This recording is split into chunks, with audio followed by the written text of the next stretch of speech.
అమరావతిలో పర్యటించిన అనంతరం సీఎం చంద్రబాబు మాట్లాడుతున్నారు. లైవ్ లో చూద్దాం. ఇది ప్రపంచంలో ఒక చరిత్ర, ఒక రాజధాని కోసం, అమరావతి కోసం అభినందనలు.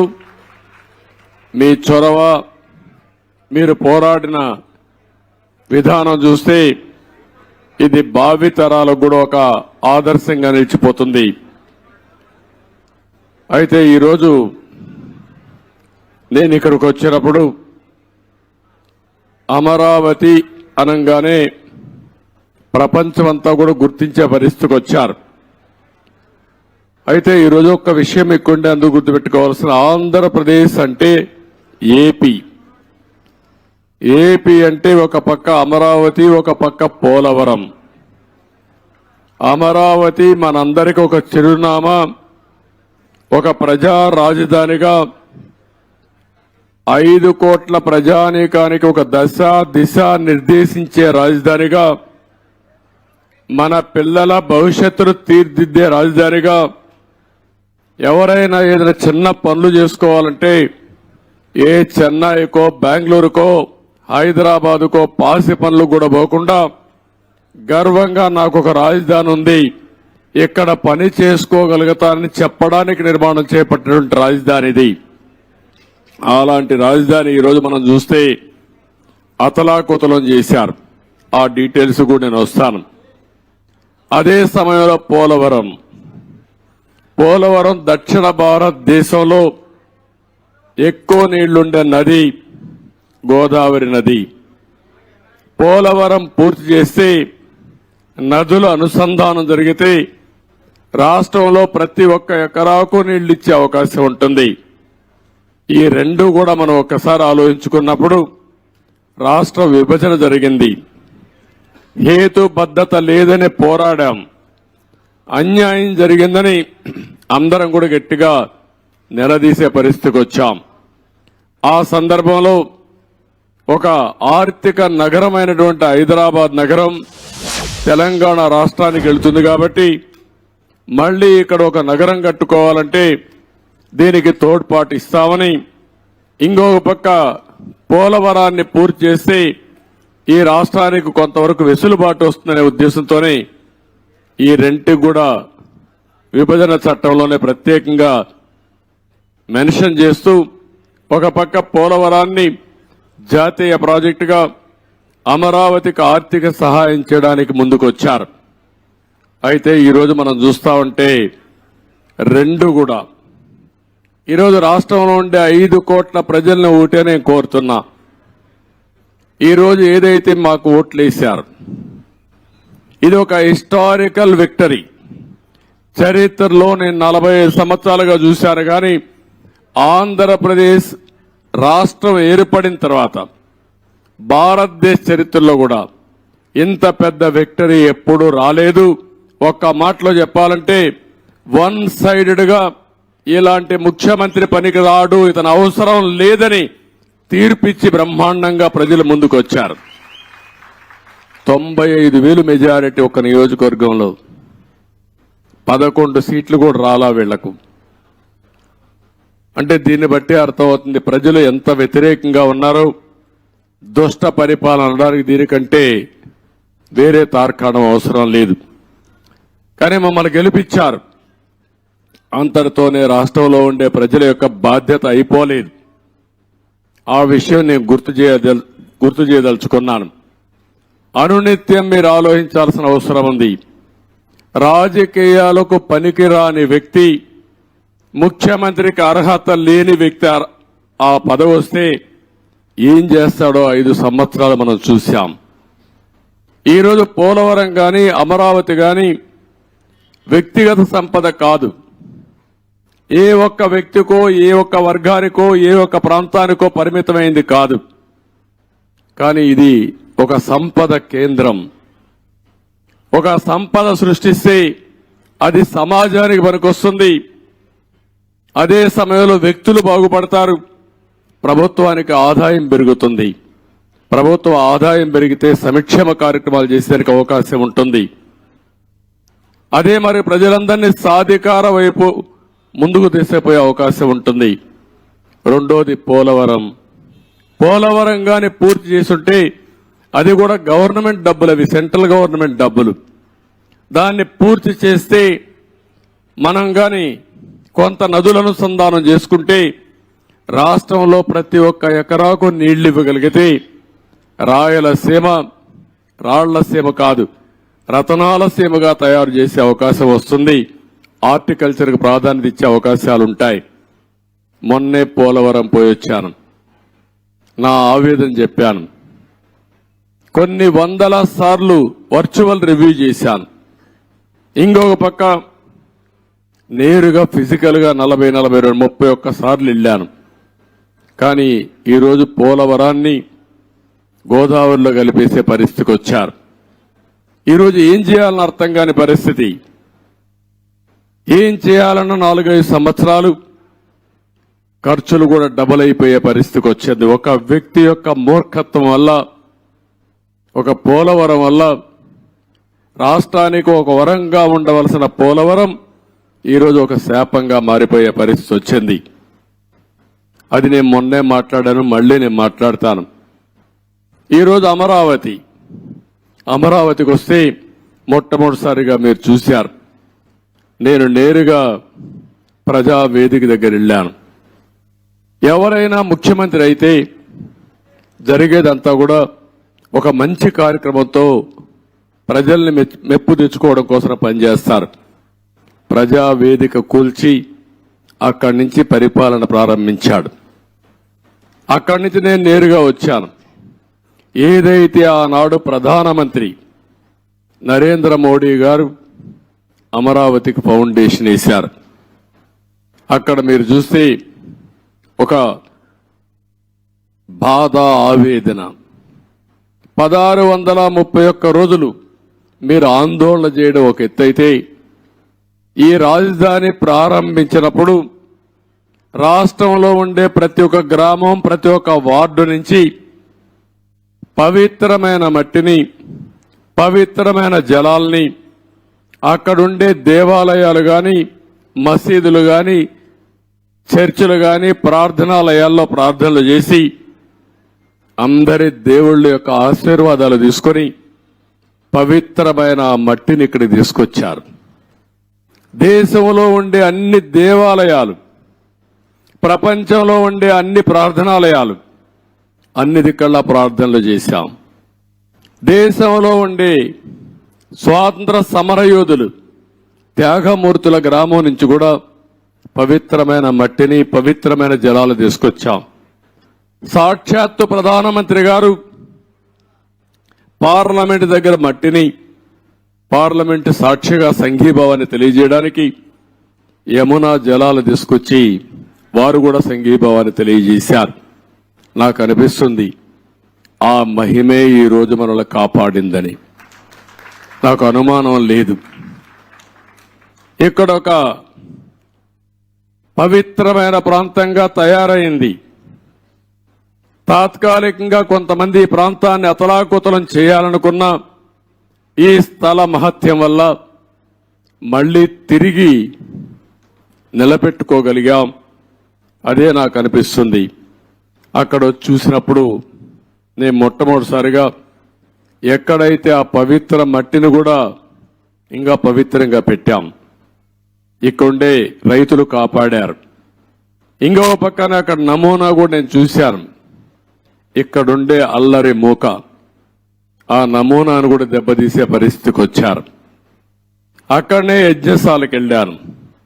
ఆ రోజు యజ్ఞం చేసి మనం ఇది చేస్తే 1631 రోజులుగా ఇక్కడుండే మహిళలు మళ్లీ యజ్ఞం చేస్తూనే ఆ మహిమను కాపాడారంటే ఆ మహిళలకు మనస్ఫూర్తిగా ధన్యవాదాలు, మనస్ఫూర్తిగా అభినందనలు.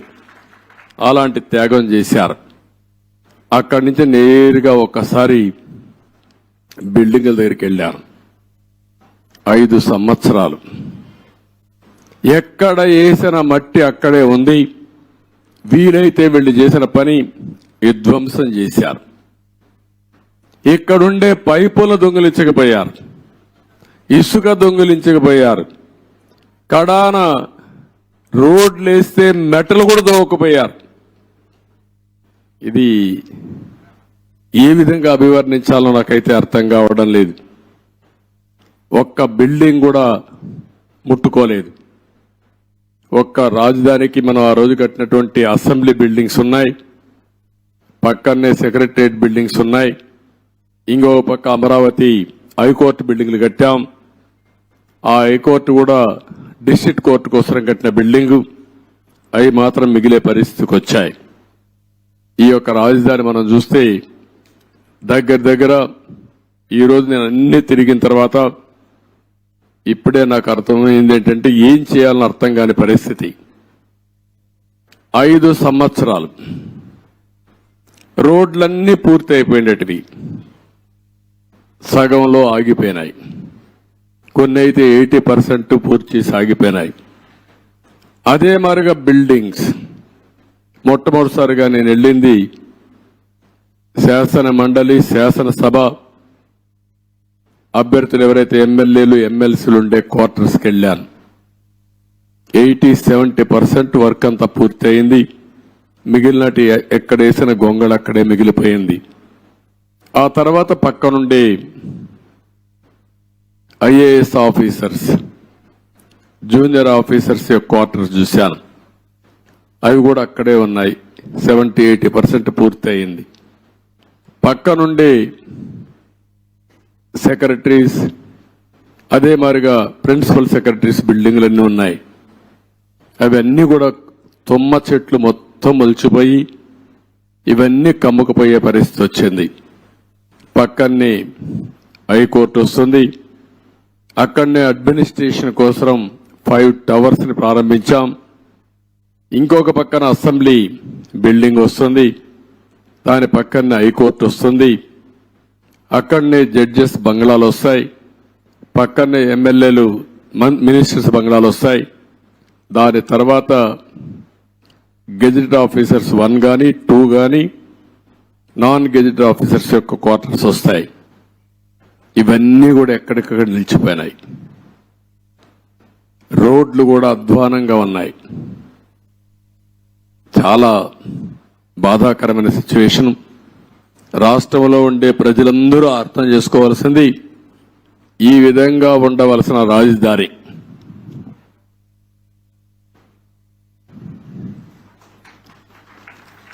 మనం ఆ రోజు ప్లాన్ చేసింది. నేను మళ్ళీ ఒక వైట్ పేపర్ ఒకటి రిలీజ్ చేస్తాం, అందులో డీటెయిల్స్ అన్ని పెడతాం.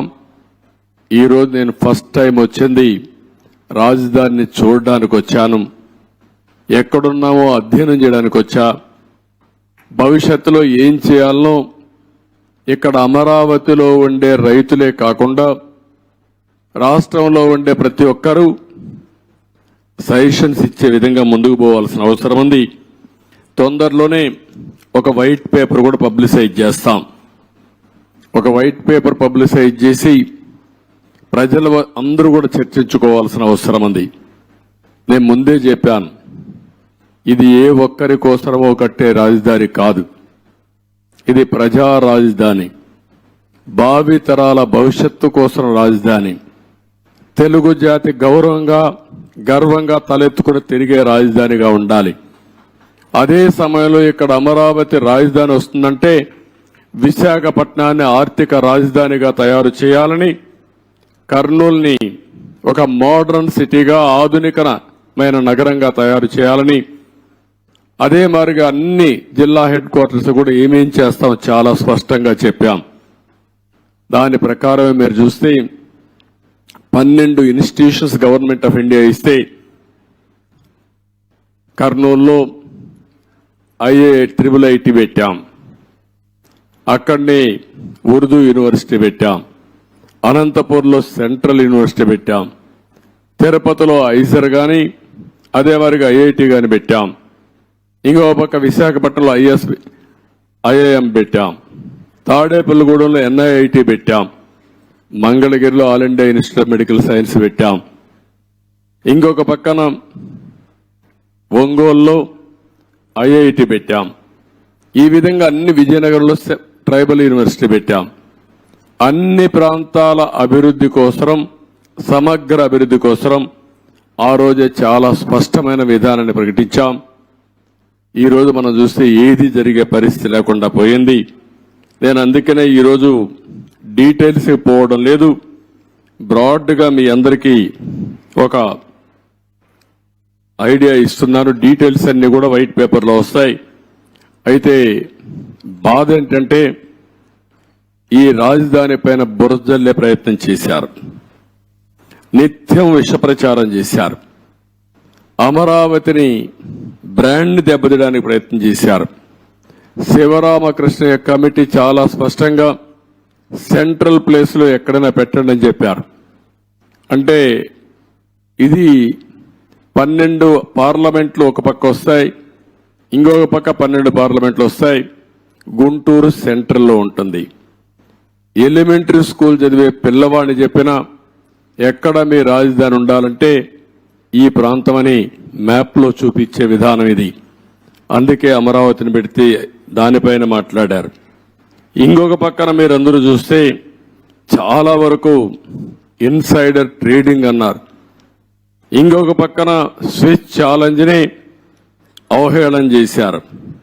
విషయం చింపి సింగపూర్ లాంటి కన్సార్టియంని తరివేసే పరిస్థితికి వచ్చారు. One of the best Norman faster అనే కన్సల్టెంట్ ని లేకుండా పంపించేసే పరిస్థితికి వచ్చారు. 3 రాజధానులు అన్నారు, 3 ముక్కలాట ఆడారు. కడాన 5 సంవత్సరాల తర్వాత 10 సంవత్సరాల తర్వాత మీ రాజధాని ఏదంటే చెప్పుకోలేని పరిస్థితి, దుస్థితిలో మనం నెట్టేసే పరిస్థితికి వచ్చారు. డబ్బులు ఎక్కడున్నాయన్నారు. ఆ రోజు కూడా ఇక్కడుండే రైతాంగం యొక్క స్ఫూర్తిని మీరు చూస్తే దగ్గర రైతులు ఇచ్చిన భూమే కాకుండా ఇక్కడుండే గవర్నమెంట్ భూములు అన్ని కలుపుకుంటే 55,000 ఎకరాలు సేకరించింది ఆనాటి ప్రభుత్వం. దగ్గర 29,000 మంది రైతులు ఒక్కరు కూడా కోర్టుకు పోకుండా స్వచ్ఛందంగా ముందుకొచ్చి మేము రాజధానికి ఇస్తాం, మాకు ఒక ప్యాకేజ్ ఇమ్మని ముందుకొచ్చారంటే ప్రపంచానికి ఆదర్శం ఇది. ఒక ల్యాండ్ కొనాలంటే, లేకుంటే ఒక చిన్న ఇరిగేషన్ ప్రాజెక్ట్ కట్టాలన్నా, లేకుంటే ఒక మంచి పనికి ఒక దేవాలయం కట్టాలన్నా భూమి ఇవ్వని ఈ రోజుల్లో ఇక్కడుండే రైతాంగం ముందుకొచ్చి స్వచ్ఛందంగా భూమి ఇస్తే దానికి ఎన్ని అపవాదులు వేయాలని అపవాదులు వేశారు. ఇక్కడుండే రైతాంగాన్ని ఎన్ని ఇబ్బందులు పెట్టాలని ఇబ్బందులు పెట్టారు. ఇంకొక పక్కన ఇక్కడుండే కామన్ ఇన్ఫ్రాస్ట్రక్చర్ అంతటికి ఉపయోగించుకుని రోడ్లు కానీ, గవర్నమెంట్ బిల్డింగ్లు కానీ, పబ్లిక్ పర్పసెస్ కానీ అన్నిటికీ ఉపయోగించుకున్న తర్వాత కొంత భూమి మిగులుతుంది. దాన్ని అమ్మితే ఇక్కడ రాజధాని కట్టుకునే అవకాశం వస్తుంది. దానికి కూడా ఎన్ని చేయాలని చేసే పరిస్థితికి వచ్చారు. నేను మొట్టమొదటి నుంచి కూడా చెప్పాను, సెల్ఫ్ ఫైనాన్సింగ్ ప్రాజెక్ట్ అని. ఇక్కడొచ్చే ఆదాయమే ఈ అమరావతి నిర్మాణానికి సరిపోతుంది. ఎప్పటికప్పుడు కన్స్ట్రక్షన్ కానీ, అదే మాదిరిగా ఆర్థిక కార్యక్రమాలు ఇక్కడ జరిగితే దానివల్ల ప్రభుత్వానికి ఆదాయం వస్తుంది. ఆ ఆదాయంతో సంక్షేమ కార్యక్రమాలు పెద్ద ఎత్తున చేసుకునే వెసులుబాటు వస్తుందని కూడా చెప్పాం. ఏది చెప్పినా ఒక దురుద్దేశంతో పెట్టుకుని ఈ రాజధానిని పూర్తిగా నిర్వీర్యం చేశారు, అపహాస్యం చేశారు, విధ్వంసం చేశారని చెప్పి కూడా నేను మీకు తెలియజేస్తున్నా. ఇది ఈరోజు నేను చూసిన బ్రాడ్గా ఉండే విషయాలు. మీడియా మొత్తం బిల్డింగ్స్ అన్ని చూశారు, బూజు పట్టిపోయినాయి, కొన్ని డోర్స్ అన్ని పోయినాయి, కొన్ని అయితే ఇరగ్గొట్టారు, విధ్వంసం చేశారు. ఎన్ని యాంటీ సోషల్ ఎలిమెంట్స్ చేయాలో అన్ని కార్యక్రమాలు. ఒక రైతులు ఎంత కాపాడాలనుకున్నా పోలీసులు ఏకపక్షంగా వీళ్ళ మీదనే కేసులు పెట్టారు. కాంట్రాక్టర్ల మెటీరియల్ ఇక్కడ పెడితే ఆ మెటీరియల్ దోచుకొని పోయే పరిస్థితికి వచ్చారు. అడిగితే వాళ్ళను కూడా కొట్టే పరిస్థితికి వచ్చారు. చాలా దారుణం, చాలా దౌర్జన్యం. ఏది ఏమైనా మళ్ళీ నేను ఇప్పుడే ఒక మాట చెప్పాను. ఒక పక్కన ప్రజలతో చర్చిస్తూనే ఎంత నష్టం జరిగింది రాష్ట్రానికి ఆ విషయాలు చెప్తూనే, మొత్తం ఇక్కడ చూస్తే బ్రహ్మాండమైన బిల్డింగ్స్ తో ఎక్కడికో ఎళ్లవలసిన ఈ రాజధాని ఈ తుమ్మంతా పెరిగిపోయి ఎక్కడికక్కడ బిల్డింగ్ లేసిన ఫౌండేషన్ కానీ కొంత కన్స్ట్రక్షన్ కానీ కమ్మేసే పరిస్థితికి వచ్చింది. ముందు ఒక మాట చెప్పాను, ఒక టెండర్ పిలిచి రాజధాని మొత్తం ఈ తుమ్మ చెట్లన్నీ తీయండి, కనీసం ఒక క్లారిటీ వస్తుంది, ఒక విజిబిలిటీ వస్తుంది. అంత లోపల మనం అంతా కూడా ప్రజలతో చర్చించిన తర్వాత ఏం చేయాలో కూడా ఆలోచిస్తాం. ఒక దుర్మార్గమైన వ్యక్తి చేసే విధ్వంసానికి అమరావతి బలైపోయింది, రాష్ట్రానికి తీవ్రమైన నష్టం జరిగింది. ఆ విషయమే ప్రజలకు చెప్తూ మీరందరూ కూడా ఒక్కొక్కసారి రాగద్వేషాలకు అతీతంగా ఇప్పటికి కూడా 11 సీట్లే వీళ్ళు గెలిచారు, కొంతమంది ఓట్లేశారు.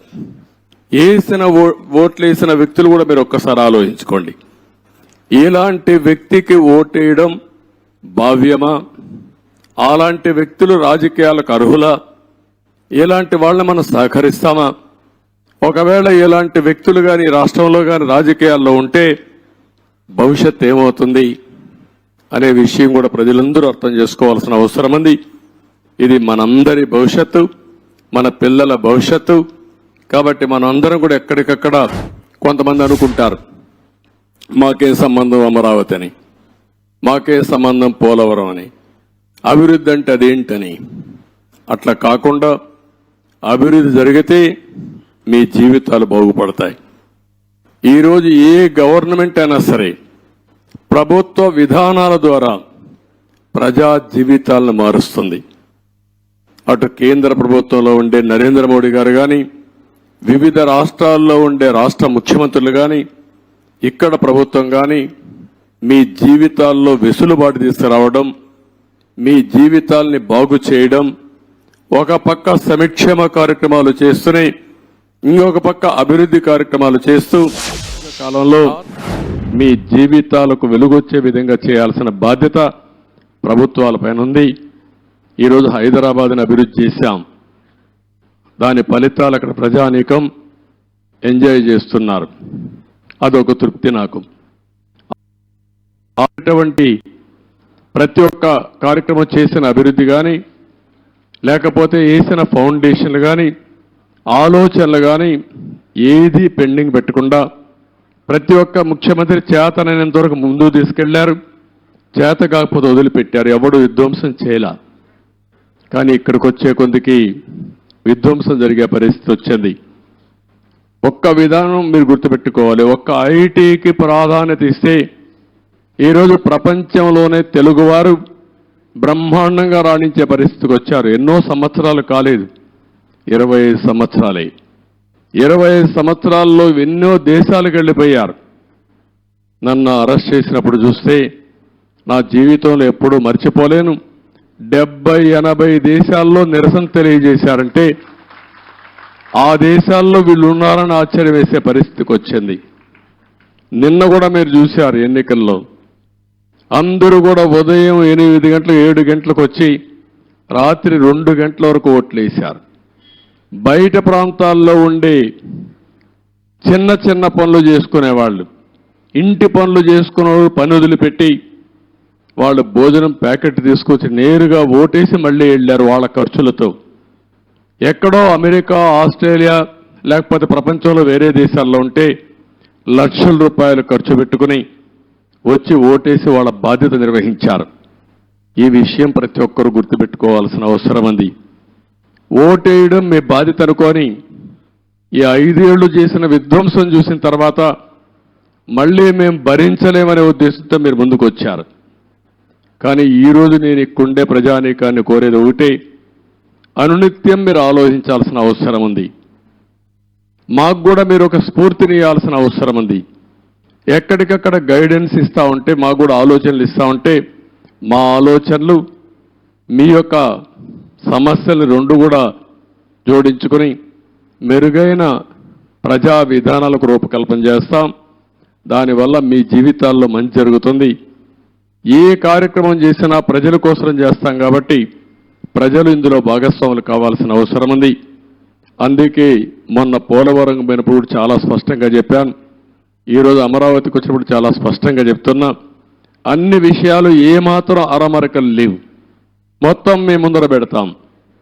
మేము చేసే ప్రతి ఒక్క పని మీ యొక్క భవిష్యత్తు కోసం చేసే పని కాబట్టి మిమ్మల్ని అందరినీ భాగస్వాములు చేయడం మా ప్రధానమైన కర్తవ్యం ప్రజాస్వామ్యంలో. ఇది చేస్తూనే ఎప్పటికప్పుడు నిర్ణయాలు కూడా తీసుకుంటాం. ఎవరైతే తప్పుడు పనులు చేసి కడాన కంకర కూడా దొంగిలించారో అలాంటి వాళ్ళని క్షమించడం కరెక్ట్ కాదు. వీళ్ళకి అలవాటు అయిపోయింది.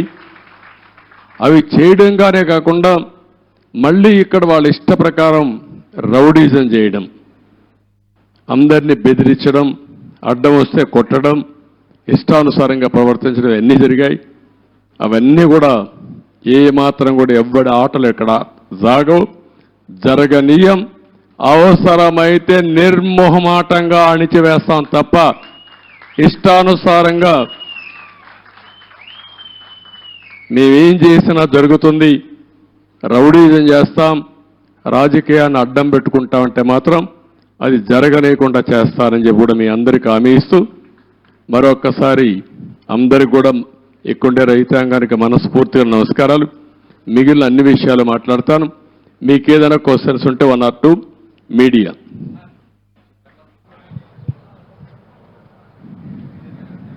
చెప్పండి.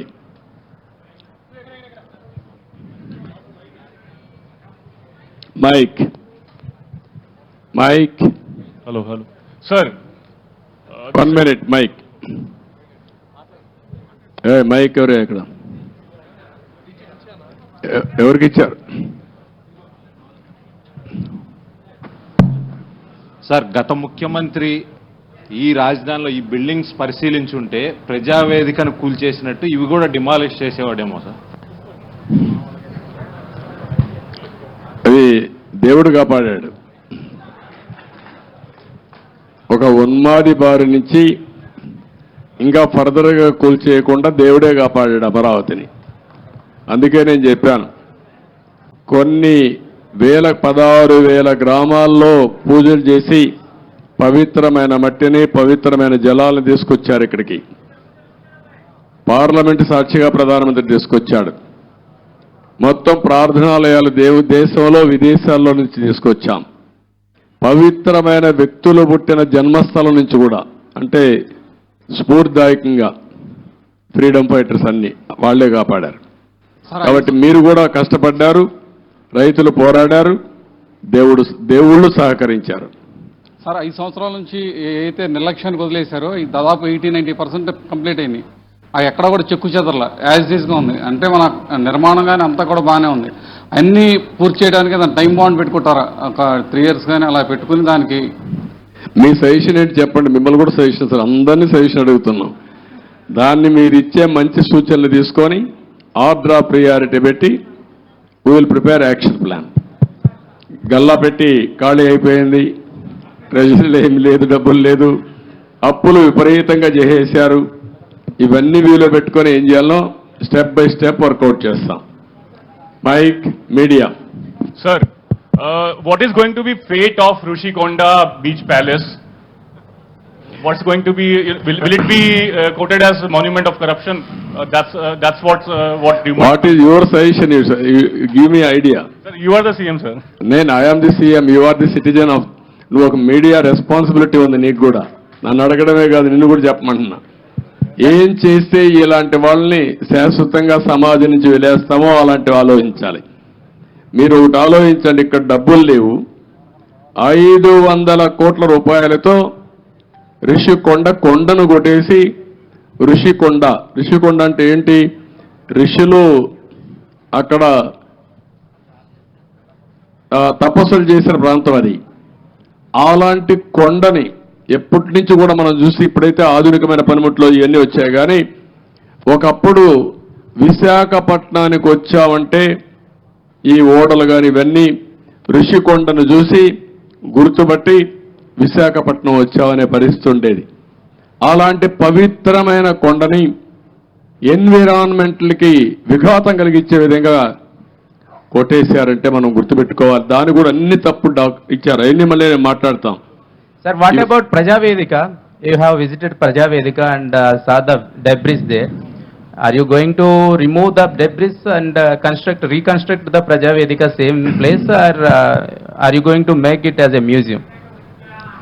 ఏం చేయాలి నువ్వు చెప్పు. నువ్వు నిన్ను అడిగితే మీరంతా ఏంటంటే నన్ను క్వశ్చన్స్ అడుగుతున్నారు, నేను మిమ్మల్ని క్వశ్చన్స్ అడుగుతున్నా. ఇప్పుడు మీరు ఆన్సర్ చేయండి. నాకు ఏం చేస్తే బాగుంటుంది. ఇప్పుడు మా మిత్రుడు ఇచ్చాడు శ్రీనివాస్ ఒక మాట. అమరావతి ఉద్యమం 1631 రోజులు, 1 + 6 + 3 + 1 11, అన్ని అంకులు కలిపితే జగన్కు వచ్చిన సీట్లు 11. అంటే 2 సరిపోయినాయి. ఇదే దేవుడు రాసిన స్క్రిప్టు, ఇది దేవుడి స్క్రిప్టు. అక్కడికి చాలలేదు. ఈ 11 ఇవ్వడం కూడా కరెక్టా లేదా చర్చ జరగాల్సిన అవసరం ఉంది. అందుకే నేను మిమ్మల్ని అందరినీ కోరుతున్నా, కొన్ని ఇక్కడ మాకు కూడా కొంతమంది ఇబ్బందులు వచ్చాయి. సరైన క్యాండిడేట్ నిలబడలేకపోయారు. నిలబడింది ఇక్కడ ప్రజలు ఎక్కడికక్కడ ముందుకు వచ్చి ఓట్లేశారు. కొన్ని సమస్యలు ఉన్నాయి. కానీ ఏది ఏమైనా ఇలాంటి వ్యక్తులు రాజకీయాలకు అర్హత ఉందా, ఇది చర్చ జరగాల్సిన అవసరం ఉంది రాష్ట్రంలో. Sir, people are confident that you can complete entire Amaravati construction, rebuild, complete the buildings and everything. That's why they gave good verdict. They gave good verdict. Majority of the seats, 161 seats like that. Majority ఇస్తే అయిపోయింది వాళ్ళ పని. మీ పని అయిపోయిందా? Yes, sir. We are confident that you can build. No, complete them. you are confident. ఎట్లా build చేయాలో కూడా ఆలోచనలు ఇవ్వండి అందరూ కూడా. సార్ ఇప్పటికి రాజధాని నిర్మాణానికి అమరావతిని నిర్మించలేదు. ఈ రోజు మీరు మొత్తం విజిట్ చేశారు కదా సార్, అప్రాక్సిమేట్లీ దీని నిర్మాణానికి ఎంత ఖర్చు అవుతుంది, మీరు ఎన్ని రోజుల్లో చేస్తారు? ఇప్పుడు నిన్ను అడగాలి నేను క్వశ్చన్. నిన్ను నేను నియమిస్తే నువ్వు ఎట్టగడతావు చెప్పని అడగాలి నేను ఇప్పుడు. కాబట్టి క్వశ్చన్ అడగడం చాలా ఈజీ, కానీ ఆలోచించి చెప్పడం చాలా కష్టం. నేను ఇంతవరకు ఎంత డబ్బులుంది ఖజానాలో తెలియదు. నిన్నే నేను చూసా. ఆఫ్ బారోయింగ్, ఆన్ బారోయింగ్ 2 ఉన్నాయి. కొన్ని లెక్కలు చూపించి బారో చేశారు, కొన్ని లెక్కలు చూపించకుండా బారో చేశారు. మద్యం కూడా రాబోయే రోజుల్లో వచ్చే ఆదాయాన్ని తాకట్టు పెట్టి బారో చేశారు. అది కూడా ఎంత బారో చేశారు ఇంకా ఎతకాలి. ఇవన్నీ ఒక్కొక్క ఎక్కడెక్కడ ఉన్నాయో మనకే తెలియదు. ఇప్పుడు మనం చూసాం ఆఫీసర్లు మొన్నటి వరకు అడ్డదుడ్డంగా సంతకాలు పెట్టేవాళ్ళు ఎక్కడున్నారు, అడ్రస్ లేరు. ఇప్పుడు చాలా సమస్యలు ఉన్నాయి. బట్ ప్రజలు ఇచ్చినటువంటి మ్యాండేట్ చాలా స్పష్టంగా ఇచ్చారు. చాలామంది నన్ను అడిగారు ఒక మాట, ఇలాంటి క్లిష్టమైన పరిస్థితుల్లో మీరు ఏం చేయగలుగుతారని అడిగారు. ఎలక్షన్ల ముందు కూడా నేను ఒకటే చెప్పాను, ఏం చేస్తారని మీరు అడుగుతున్నారు. నేను పారిపోవడానికి సిద్ధంగా లేను, ఫేస్ చేస్తా. తప్పకుండా మళ్ళీ రాష్ట్రాన్ని పూర్వ వైభవం తేవడం కోసం పునర్నిర్మాణం వైపు ముందుకు పోతానని చెప్పా. అందుకే నేను అధ్యయనం చేస్తున్నా మీ అందరి ద్వారా. చేసిన తర్వాత అమరావతి కూడా ఏం చేయాలో నిర్దిష్టంగా చెప్తాను, ముందుకెళ్తాం. రాజధాని ప్రాంతంలో భూములు ఏమైనా తాకట్టు పెట్టారా సార్? రాజధాని ప్రాంతంలో భూములు కూడా ఏమైనా తాకట్టు పెట్టారా? చూడాలి, రికార్డ్స్ అని చూడాలి. సచివాలయం అయితే సచివాలయాలు పెట్టారు, ఇక్కడ సచివాలయం కూడా పెట్టారనుకుంటాను. చూడాలి, ఆ రికార్డు చూడాలి. సార్ ఓకే సార్, నమస్తే సార్. నా పేరు వేణు. నేను రాజధాని రిపోర్టర్ సార్. ఒక 12 సంవత్సరాల నుంచి ఇది రాజధాని కాకముందు నుంచి ఇక్కడ ఉన్నాను. మీరు అమరావతిని చరిత్రగా నిలబెడదామని ఎలా ఉన్నారు, ఈ చరిత్రలో జరిగే కొన్ని కార్యక్రమాలను కూడా అలాగే దిష్టిబొమ్మలాగా అలా ఉంచి మంచిని చెడును చూపించే మా రాబోయే తరాలకు కూడా అలాంటి చూపించే విధంగా ఉంటే ప్రజావేదిక బాగుంటుందని నా ఉద్దేశం సార్. ప్రజావేదిక అట్నే పెట్టాలంటావు? అంతే సార్. ఓకే, నువ్వు ఒక మంచి సజెషన్ ఇచ్చావు. ఎందుకంటే ఇది జపాన్లో కూడా ఏం చేశారంటే, ఏవేవి హీరోషిమా ఒకటి, నాగసాకి అనుకోండి, నాగసాకి 2 సెకండ్ వరల్డ్ వార్లో మొత్తం బాంబులేసి మొత్తం డివాస్టేషన్ జరిగితే కొన్ని డికేడ్స్ అక్కడ పుట్టిన వాళ్ళు కుంటిగా గుడ్డిగా పుట్టారు. పంటలు కూడా రాలేదు, భూములు కూడా ఇది అయిపోయినాయి. అవన్నీ గుర్తుగా 2 ప్రాంతాలను ఇప్పుడు కూడా అట్లనే పెట్టారు. అంటే దానికి కారణం దాన్ని ఒక స్ఫూర్తిగా తీసుకొని మళ్ళీ మనం కష్టపడాలని అనునిత్యం ప్రజలకు గుర్తు చేశారు. ఈరోజు అదే 2వ ప్రపంచ యుద్ధంలో దెబ్బతిన్న జపాన్ ప్రపంచంలోని అగ్రదేశంగా తయారైందంటే ఇలాంటివి చూసి పట్టుదల పెంచుకోవడం. అదే మరి మిత్రుడు ఇప్పుడు చెప్పాడు, ప్రజావేదికను కూడా యాజ్ ఇట్ ఈజ్ పెడితే చాలా బాగుంటుందని. అది కూడా ఒక మంచి ఆలోచన. Let us see.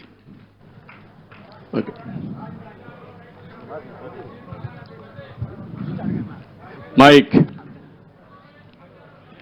మైక్ ఒకసారి ఆయనకు.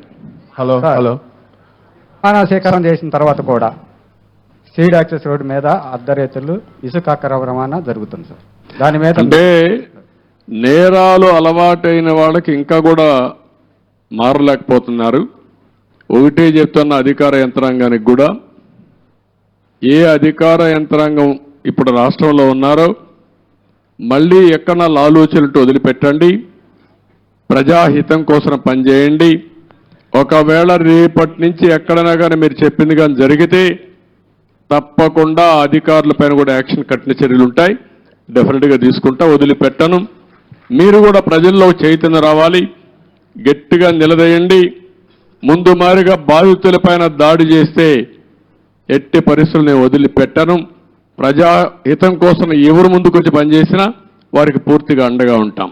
మీరేం భయపడాల్సిన పని లేదు. అమరావతిలో ముందుగానే ఈ కార్యాచరణ ప్రణాళిక స్టార్ట్ అవడం కోసం ఏ అయితే ఎక్కువ శాతం బిల్డింగ్లు 60-70% పూర్తయ్యాయో వాటన్నింటినీ ఇంత ముందులాగా పలానా బిల్డింగ్ పలానా శాఖకి అని కేటాయించినట్లు కాకుండా ఏదైతే మన ప్రభుత్వం నడవడానికి వేగంగా నడవడానికి అవసరమో వాళ్ళకి కేటాయించైనా ఇక్కడ జనసంద్రాన్ని దీన్ని పెంచి త్వరగా అమరావతి అనేది కార్యాచరణలోకి రావాలని రిక్వెస్ట్ చేస్తున్నాం సార్. అదే మొత్తం అదే కదా, మన ఆలోచన కూడా అవే కదా. ఏవేవి తొందరగా అవుతాయి, ఏవేవి అవసరం ఉంటుంది, 2 కూడా ప్రాధాన్యత క్రమంలో పెట్టుకొని ఎంత తొందరలో పూర్తి చేయాలో పూర్తి చేస్తాం. యాక్టివిటీ కూడా పూర్తి చేస్తాం. ఓకే, ప్రజా రాజధాని అమరావతిని రాష్ట్రాన్ని కాపాడుకోవడానికి ఖండాంతరాలు దాటి ఎన్ఆర్ఐలు అందరూ వచ్చారు సార్. ఈ అమరావతి కానీ రాష్ట్ర అభివృద్ధిలో ఎన్ఆర్ఐలు ఆలోచనలు సహాయ సహకారాలు తీసుకుంటే బాగుంటుందని నా సూచన సార్. తప్పకుండా అందరి సహకారం తీసుకుంటాం, అందరికీ ప్రాధాన్యత ఉంటుంది. వాళ్ళు భాగస్వాములు అయితే వెల్కమ్ చేస్తాం. తప్పకుండా ఇవన్నీ కూడా ఒక యాక్షన్ ప్లాన్ తయారు చేసుకుంటాం. థ్యాంక్ యూ అని అంటాం.